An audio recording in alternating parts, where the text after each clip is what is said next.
Hello everyone, welcome to my channel. আমি Priyanjali, first professional MBBS student from college of medicine and JNM hospital, Kalyani. তোমরা যারা NEET 2026-এর aspirants আছো, তারা হয়তো নিজেদের সিলেবাস ইতিমধ্যেই শেষ করে ফেলেছো, আর তোমাদের কোচিং ইনস্টিটিউটে ফুল সিলেবাস মক টেস্ট খুব তাড়াতাড়ি শুরু হয়ে যাবে। এই যে বছরের সময়টা, যখন আমরা পার্ট টেস্ট থেকে ফুল সিলেবাস মক টেস্টে শিফট করি, তখন খেয়াল করে দেখবে অনেক সময় ফুল সিলেবাস মক টেস্টে আমাদের মার্কসটা অনেকটা কমে যায়। এটার কারণ হলো আমরা বছরের শুরুতে যে পড়াগুলো পড়েছিলাম সেগুলো অনেক দিনের রিভিশনের অভাবে আমরা ভুলে যাই, মক টেস্টে গিয়ে আমরা রিকল করতে পারি না।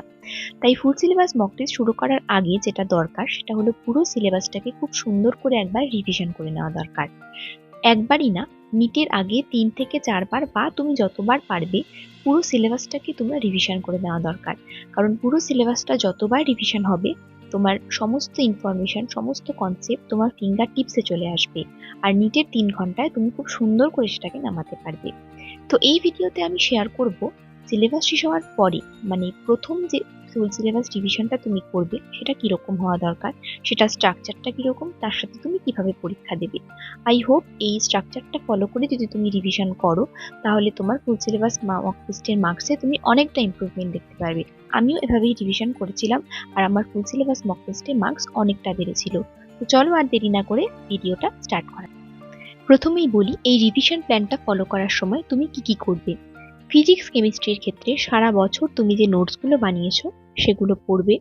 ফিজিক্স কেমিস্ট্রির একটা চূড়ান্ত নেগলেক্টেড পার্ট হলো ফিজিক্সের points to ponder, solved example NCERT, আর কেমিস্ট্রির ক্ষেত্রে সলভড এক্সাম্পল আর এক্সারসাইজ, আর এনসিইআরটির এক্সাম্পলার। এগুলো প্রত্যেকটা জিনিস তুমি পড়বে আর সলভ করবে। বায়োলজির ক্ষেত্রে সম্পূর্ণ এনসিইআরটি পড়বে।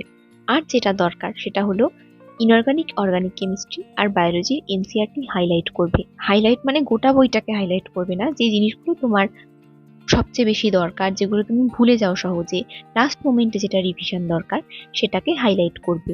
আর ফিজিক্স কেমিস্ট্রির ক্ষেত্রে ফর্মুলা শিট অবশ্যই বানাবে। এই ফর্মুলা শিট আর এনসিইআরটি হাইলাইট, এই দুটো যদি তোমার ঠিক মতো করা থাকে, শেষের দিকে মানে এপ্রিল মাসে তোমার ভীষণ সুবিধা হবে। এক এক দিনে তোমার ফিজিক্স কেমিস্ট্রির সিলেবাস শেষ হয়ে যাবে, এক এক দিনে একটা সাবজেক্টের রিভিশন তুমি কমপ্লিট করতে পারবে। এবার বলি পরীক্ষার ব্যাপারে। গোটা সিলেবাসটাকে তুমি 8 থেকে 10টা ভাগে ভাগ করে নাও। কিভাবে ভাগ করবে সেটা হলো যে কোনো কোচিং ইনস্টিটিউটের পার্ট সিলেবাসের টেস্ট অনুযায়ী। নিজের ইনস্টিটিউট বা অন্য যে কোনো ইনস্টিটিউটের পার্ট সিলেবাসের কোশ্চেন পেপার তুমি নিজের কাছে রেখে দাও। তুমি আকাশেরটা নিতে পারো, কারণ আকাশের এফটিএস বা আইটিএস এর সিলেবাস খুব সহজেই অ্যাভেলেবেল থাকে সোশ্যাল মিডিয়া প্ল্যাটফর্মে। সেই কোশ্চেন পেপার অনুযায়ী গোটা সিলেবাসটাকে 8 থেকে 10টা ভাগে ভাগ করে নাও। প্রত্যেকটা ভাগকে তুমি 2 থেকে 3 দিন সময় দাও। এটা ডিপেন্ড করবে তোমার সেই চ্যাপ্টারগুলো কতটা পড়া আছে আগে, সেইটার উপরে। প্রত্যেকটা ভাগকে তুমি যে সময়টা দাও 2 থেকে 3 দিন, বা খুব উইক থাকলে সেটাকে 4 দিন দিয়ে পরীক্ষা দাও। সেই পার্ট সিলেবাস পরীক্ষাটা দাও। পরীক্ষাটা দেওয়ার পরে সেটাকে খুব ভালো মতো অ্যানালাইজ করো, ভুলগুলোকে দেখো, তারপরে আবার পরের পার্টে শিফট করো। এভাবে গোটা 8টা পার্ট বা 10টা পার্ট, যতগুলো ভাগে তুমি সিলেবাসটাকে ভাঙবে, সেই প্রত্যেকটা পার্টকে খুব ভালো মতো রিভিশন করো, আর সেটার উপর পার্ট সিলেবাস পরীক্ষা দাও, সেটার ভুলগুলো বার করো, সেটার অ্যানালাইসিস করো। এইভাবে তুমি গোটা সিলেবাসটাকে একবার রিভিশন করে ফেলো। আমি তোমাদের সুবিধার জন্য আকাশের এফটিএস এর যেটা সিলেবাস ছিল গত বছর, যেভাবে সিলেবাসটাকে ভাগ করা ছিল সেটা শেয়ার করে দিচ্ছি।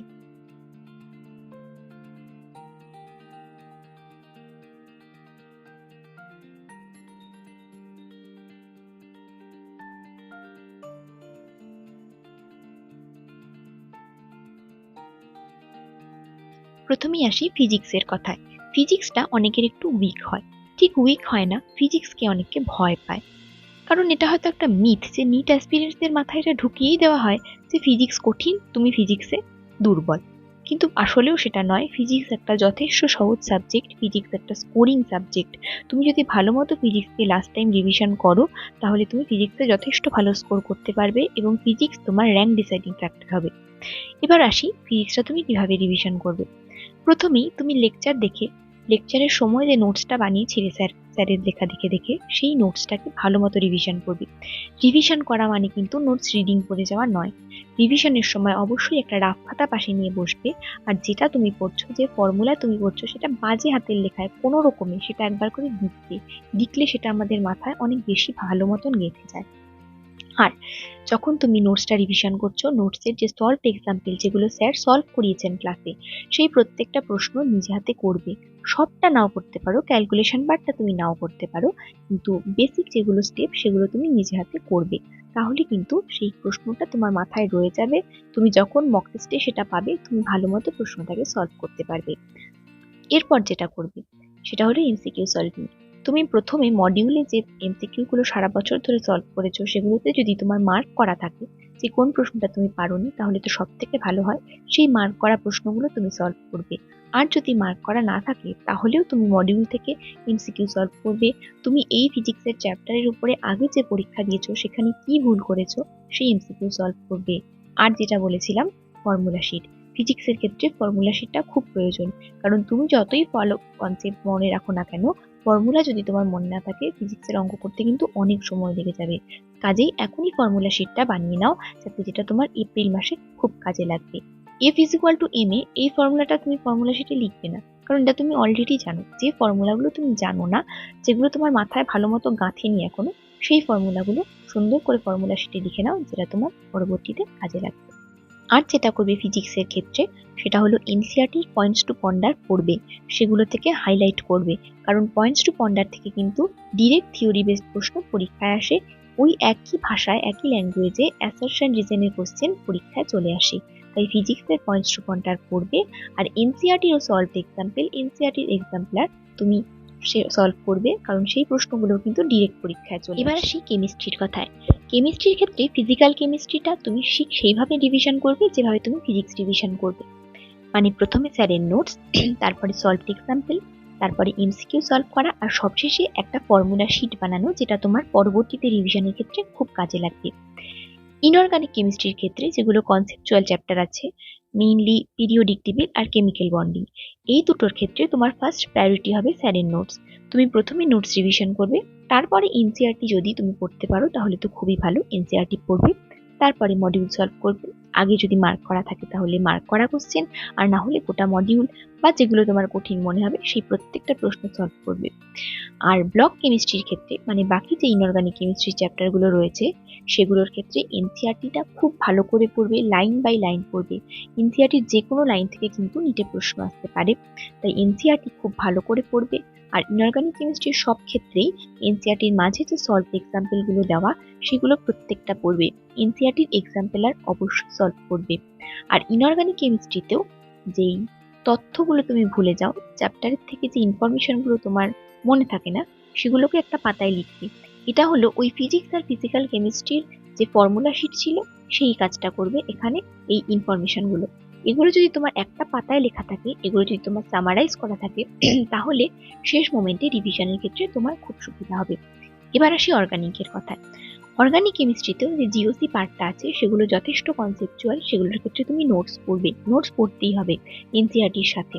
তারপর এনসিইআরটি পড়বে, লাইন বাই লাইন, কোনো তথ্য বাদ দেবে না এনসিইআরটির।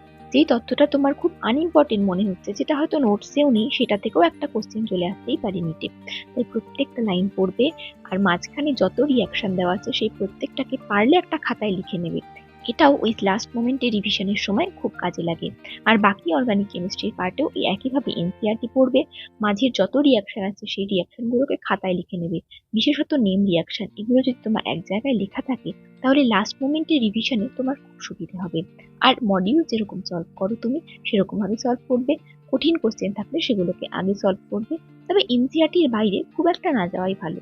হ্যাঁ, কিছুটা যাওয়া যায়, কিন্তু একেবারে এনসিইআরটির বাইরে, এনসিইআরটির সিলেবাসেই নেই সেরকম তথ্য আমার মনে হয় সলভ এখন না করাই উচিত। এবার শেষে বাকি থাকলো বায়োলজি। বায়োলজি হয়তো তুমি খুব ভালো মতো পড়েছো, হয়তো বায়োলজি তোমার খুব সোজা লাগে, কিন্তু তাই বলে শেষ সময়ে বায়োলজি কিন্তু নেগলেক্ট করো না। মনে রেখো, বায়োলজি কিন্তু পরীক্ষার 50% নাম্বারটা ক্যারি করছে। বায়োলজি কিভাবে রিভিশন করতে হবে সেটা তোমরা সবাই জানো, যে এনসিইআরটি পড়তে হবে, প্রত্যেকটা লাইন এনসিইআরটির খুব মন দিয়ে পড়তে হবে। আর পারলে একাধিকবার পড়তে হবে, কারণ তুমি যতবার এনসিইআরটিটা পড়বে ততবার তোমার মাথায় ইনফরমেশনগুলো খুব ভালো মতো সেভ হবে, তোমার পরীক্ষার সময় রিকল করতে খুব সুবিধা হবে। আর একটা জিনিস, জেনেটিক্সের যে পার্টগুলো বায়োলজিতে আছে সেগুলো কিন্তু বুঝে পড়তে হবে, সেখান থেকে কনসেপচুয়াল প্রশ্ন আসে। কোনো চ্যাপ্টার যে কনসেপ্ট যদি তোমার উইক থাকে তাহলে সেটা ভিডিও তুমি দেখে নিতে পারো, ওয়ান শট ভিডিও যেগুলো ইউটিউবে রয়েছে যথেষ্ট ভালো, সেগুলো তুমি দেখে নিতে পারো, কিন্তু তোমার যেন কনসেপ্ট স্ট্রং থাকে। বায়োলজির জেনেটিক্স পার্ট কিন্তু সম্পূর্ণ যদি তুমি মুখস্থ করো তাহলে কিন্তু হবে না, তোমাকে কনসেপ্ট অবশ্যই বুঝতে হবে। আর বায়োলজির ক্ষেত্রেও এমসিকিউ তোমার সলভ করতে হবে। তুমি ফিজিক্স কেমিস্ট্রির থেকে কিছুটা কম সলভ করতে পারো এমসিকিউ, কিন্তু করতে হবে সলভ। কারণ বায়োলজির এমসিকিউ সলভ না করলে tricky question, assertion reason based question, এগুলো তোমার অভ্যাস হবে না করা, এবং পরীক্ষায় করতে অনেক বেশি সময় লেগে যাবে। তাই বায়োলজির এমসিকিউটাও রিভিশন প্ল্যানটা ফলো করে তুমি যদি 15 থেকে 20 দিনের মধ্যে নিজের সিলেবাসটাকে সম্পূর্ণ একবার শেষ করতে চাও, তাহলে কিন্তু দিনের 10 থেকে 12 ঘন্টার সময় তোমাকে পড়াশোনাকে দিতে হবে।